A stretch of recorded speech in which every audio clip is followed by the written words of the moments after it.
will send their women against their men and thereby destroy the strength of their families. But it's amazing to me how confused women are today, even in the church, about their role. And they are confused because there is a massive effort.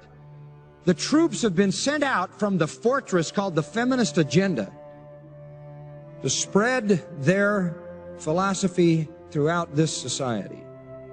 Radical feminism has so brainwashed our culture that church leaders and church members have even capitulated to the lies. And as a result, marriage and the family, the primary building blocks of social and moral order, are in shambles.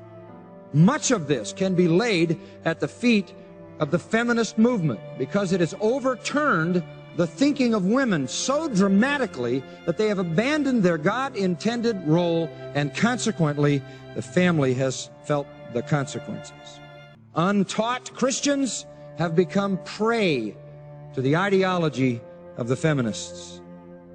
And frankly, most of us probably have no real idea of what the feminist agenda is at its core. It is frightening and it is fatal. What the public sees is that women want equal pay.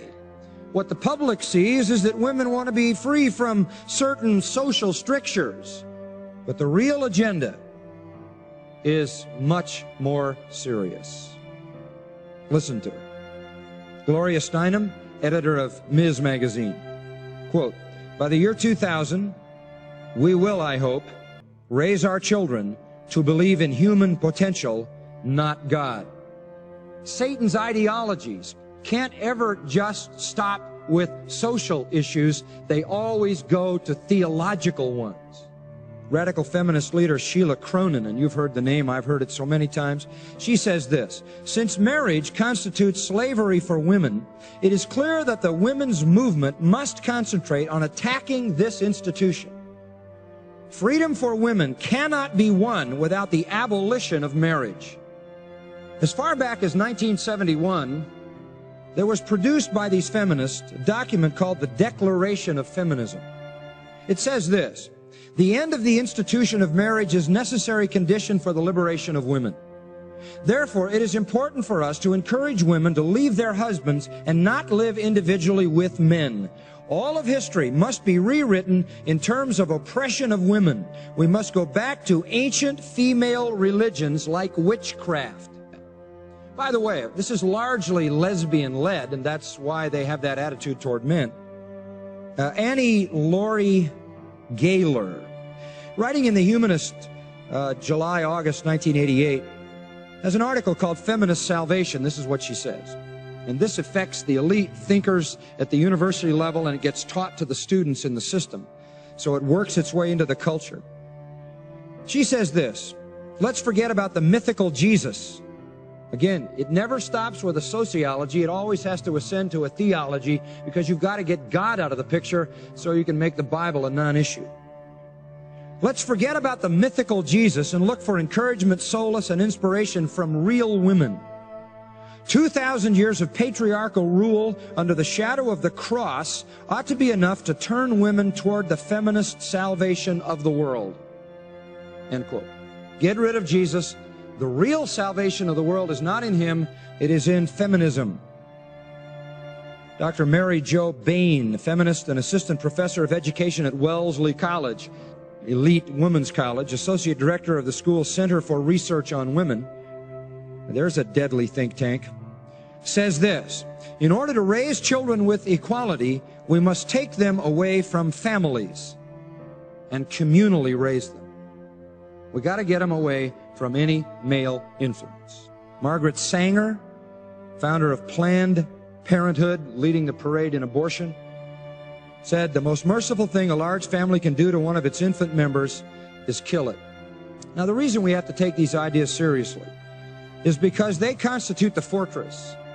They constitute the speculations, the ideologies, the proud intellectualism that is erected in this culture and has a formidable place. They are influencing law. They are influencing the courts. They have a massive influence on education. All you have to do is realize that this is how the university system thinks. That's where the school teachers are all trained, and you see how it filters all the way down through the educational system.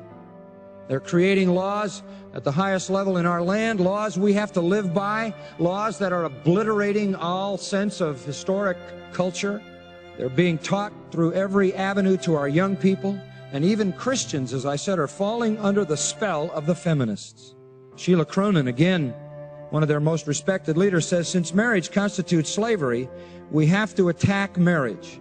Attack marriage. And from the National Organization of Women Times, the simple fact is, every woman must be willing to be recognized as a lesbian before she is fully feminine. This isn't something philosophical. This is something theological. But it's not just philosophical, social, and theological. It's moral. What you've got here is the perversion of lesbianism mixed with all of this ideology driving something that is at every point satanic. From the standpoint of the social, it destroys the family. From the standpoint of the theological, it destroys God. From the standpoint of the moral, it destroys the normal human relationship. Well, one of the things they told me was that he was at the house one night, and we were talking, and he started laughing. He said, Aaron, what do you think women's liberation was about? And I said, I had pretty conventional thinking about it at that point. I said, I think it's about women having the right to work, getting equal pay with men, just like they won the right to vote, you know? And he started to laugh. He said, you're an idiot. And I said, why am I an idiot? He said, let me tell you what that was about. We, the Rockefellers, funded that. We funded Women's Lib, you know? And we're the ones who got all over the newspapers and television, the Rockefeller Foundation. He says, and you want to know why? He says, there were two primary reasons. And they were, one reason was we couldn't tax half the population before Women's Lib. And the second reason was, now we get the kids in school at an early age. We can indoctrinate the kids how to think. It breaks up the family. The kids start looking at the state as the family, as the school, as the officials, as their family, not as the parents teaching them. And so those are the two primary reasons for Women's Lib, which I thought up to that point was a noble thing. You know, when I saw their intentions behind it, where they were coming from when they created it, the thought of it, I saw the evil behind what I thought was a noble venture.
it's apparently going, being presented right now Texas legislature. in Texas legislature, not Europe. Right.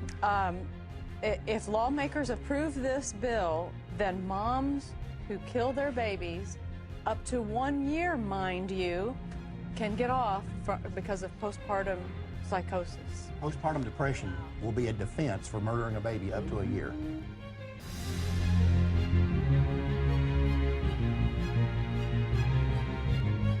You know, the only difference is between the back alley butchers and today's abortion clinics is that they let you in through the front door.